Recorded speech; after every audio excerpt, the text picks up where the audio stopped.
Phenomenon, মোৰ জীৱনৰ phenomenon. জীৱনটো এটা প্ৰিজম, তুমি হোৱাইট লাইট। কবিতাৰ শৈলীত ক'লে তুমি সূৰ্যৰ কিৰণ। তোমাক পালেই ডাৱৰীয়া মন আকাশত হ'ব সাতো ৰঙীন ৰামধেনুৰ বিকিৰণ। মোৰ দুখবোৰ ডিলেইড ছানছেট আৰু সপোনবোৰ এডভান্স ছানৰাইজ। সপোনবোৰ যেন পূৰ নহওঁতেই নিষ্ঠুৰ বাস্তৱে আহি দেখা দিয়ে। আশা ৰাখোঁ সফলতাৰ, কিন্তু সেই আশাও হৈ পৰে টুইংকলিং অফ ষ্টাৰ্ছ।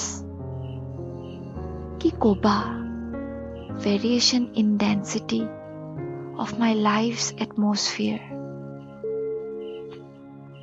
নমস্কাৰ, মই জ্যোতিষ্মা আৰু আজি আপোনালোকৰ আগত প্ৰেৰণ কৰা কবিতাটি স্কুলত থাকোঁতে লিখা ছায়েন্সৰ কেইটামান বেচিক ফেন'মেননবোৰ লৈ কবিতাটো লিখিবলৈ চেষ্টা কৰিছিলোঁ।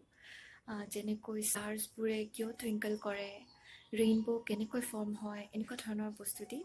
আৰু আশা কৰোঁ আপোনালোকে ভাল পালে। কেনে পালে নিশ্চয়কৈ জনাব কমেণ্ট ছেকশ্যনত। আৰু thank you so' much for ৱাচিং। Thank U.